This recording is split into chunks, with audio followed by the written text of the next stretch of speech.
this is Shane Kavanaugh with the GFOA, and I'm here today with Chris Swanson of the Government Finance Research Group. Chris is going to walk you through how to use and complete a template for a simplified cash flow model. With that, I'd like to hand it over to Chris. Thank you very much, Shane. My name is Chris Swanson, and what I want to talk about today is the Simplified Monthly Cash Flow Forecasting Model, which is a very basic and simple projection of monthly revenues, expenditures, and corresponding fund balances or cash balances that can be readily prepared in this example model that I'm going to demonstrate for you. The workbook itself, the Excel workbook, is essentially 4 worksheets. The first worksheet is an instructions page. In this instructions page, you can follow the steps 1 through 9 to fill out the data and the key assumptions you want to use in your cash flow projections. One of the main things we want to point out initially is that this does not take the place of a full-blown detailed cash flow statement, as it excludes some of the variables you might include, like working capital and other balance sheet items. But what it does allow you to do is to readily create a projection of resources depending on what it is you want to select, whether it's an individual fund like a general fund, multiple funds, pooled cash, or some other collection of funds that you might be looking to project into the future.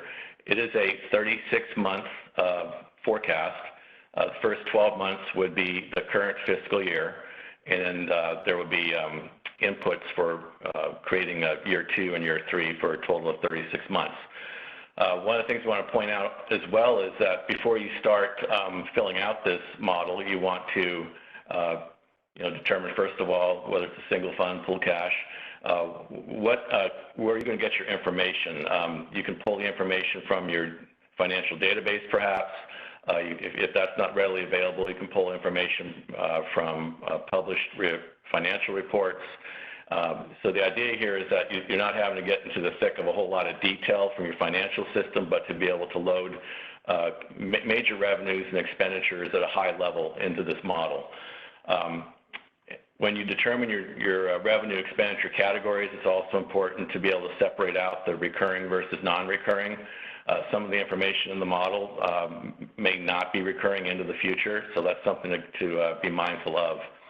But if you read through the first page of the instructions worksheet here, it addresses everything I just went over, and then again provides you step-by-step instruction as to how to fill out the model.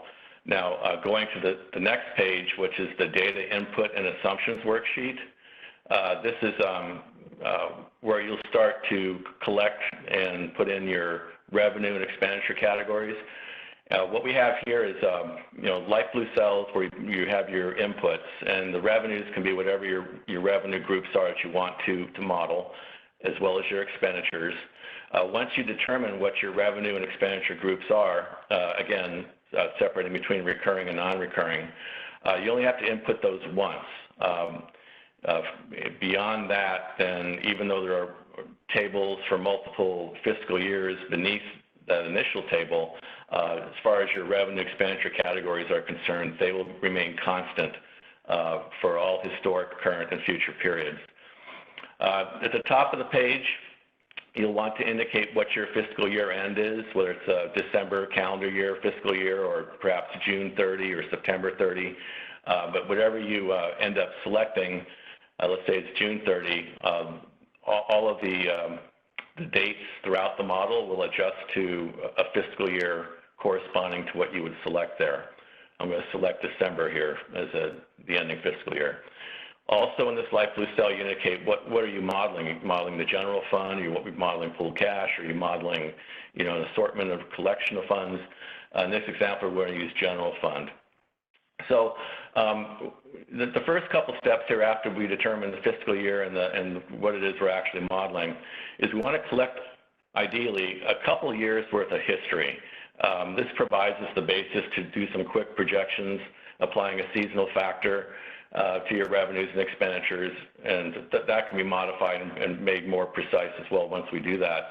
But as a starting point, in step 3, we collect the 12 months of actuals for all your revenues and expenditures, and then the light blue cells plug in that data.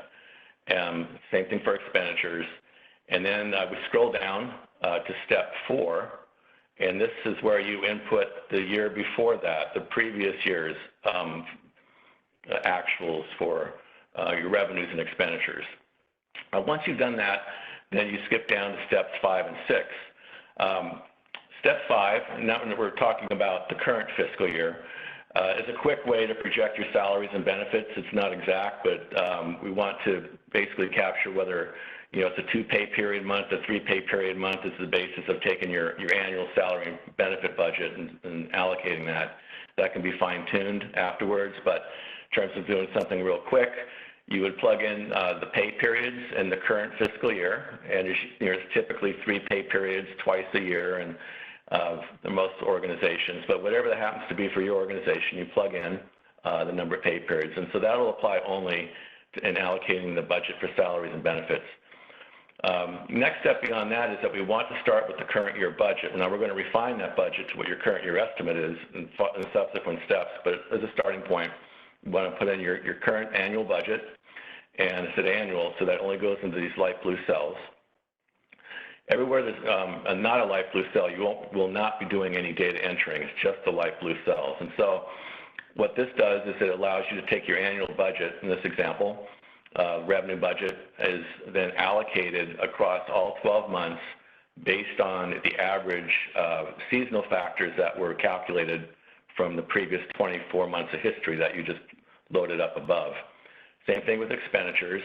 And you notice salaries and benefits, there's a note off to the side that applies that pay period factor. But beyond that, then all the other expenditures are calculated and allocated based on prior year. Now, step 7 allows you to modify that. You can modify it a couple of different ways. As a starting point, it might begin with whatever those calculated numbers are by month. But here you have the opportunity to start loading in your monthly actuals for the fiscal year. So in this example, we have first 3 months of this year, we have actuals, and so those actuals are loaded in to those corresponding months. And then for the remainder of the current fiscal year, these are estimates, not actuals. Now the estimates might be, as a starting point, whatever your allocated monthly budget value was calculated up above.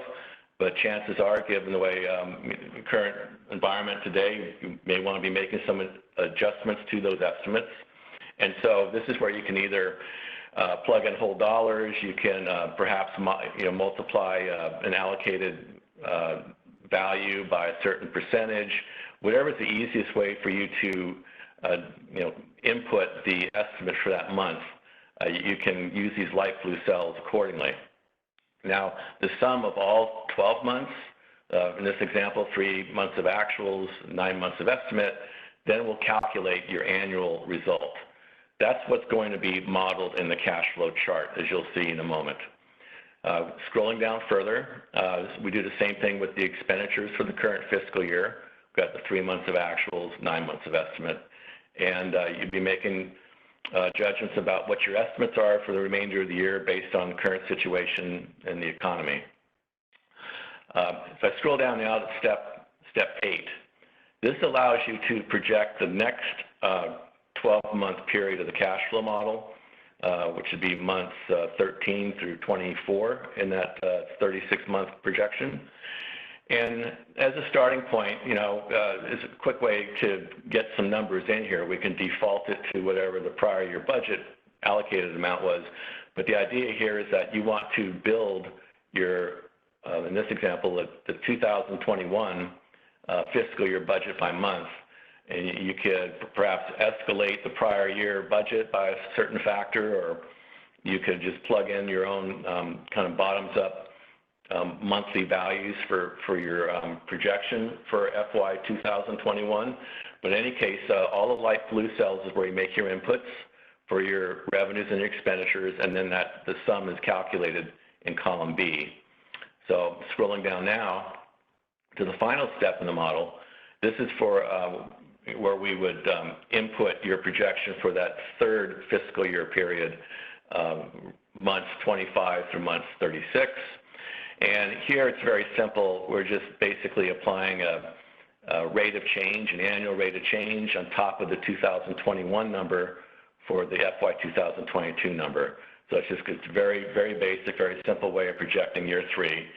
And the result of all of this, we can see on the next page, the cash flow chart itself, tab 3. And in this tab, what we see here is a 36-month projection, beginning with the current fiscal year, first 12 months, current fiscal year, and then the next 12 months, and then the third fiscal year, going out to month 36. Depending on what it is that you're modeling, modeling projecting a fund balance or an unassigned fund balance or a pool balance or whatever it happens to be that you're modeling, you put your starting balance in this light blue cell down here, and these are expressed in thousands of dollars, so the chart doesn't get too busy. We kind of abbreviated somewhat. And this would be the beginning balance for day 1 of the first month in this 36-month projection. What then happens in the chart is you'll see that the dark gray shaded area corresponds to a positive cash balance. All of your revenues and sources or inflows are designated by the solid black line. Your outflows, being your expenditures and uses, are designated by the dotted red line. And so you can kind of see the pattern throughout the year and where your cash peaks and where it starts to decline, and it kind of reflects the seasonal nature of all of your revenues and expenditures. As you can see from the chart, it's really important, to the extent that we can, is to put in as much of a cash-based revenue and expenditure value in your data assumptions. And so, the closer that we can get to real-time receipts and real-time outlays in your data input and assumptions page, the closer it will approximate a true balance projected into the future. This light blue column down here allows you to kind of track and validate the results of this model. So every month you might plug in your actual balance and compare it to what's being modeled. And if you see a major discrepancy between what your actual balance is as you go month by month into the future and what the chart's showing, that could be a sign that maybe you're not apples to apples in the data that you're collecting, the data that the starting balance, let's say, versus the revenues, expenditures you're inputting. So it's just a flag to make sure that that the model is projecting fairly closely, within 5% or so of what your actual balance is at the end of the month, each month into the future. So that's your cash flow chart. It's very basic.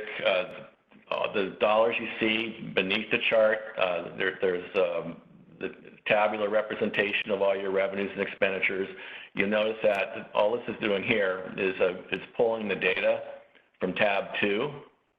It's pulling whatever your inputs are for all 3 years, and then reflecting those here in this chart at the bottom.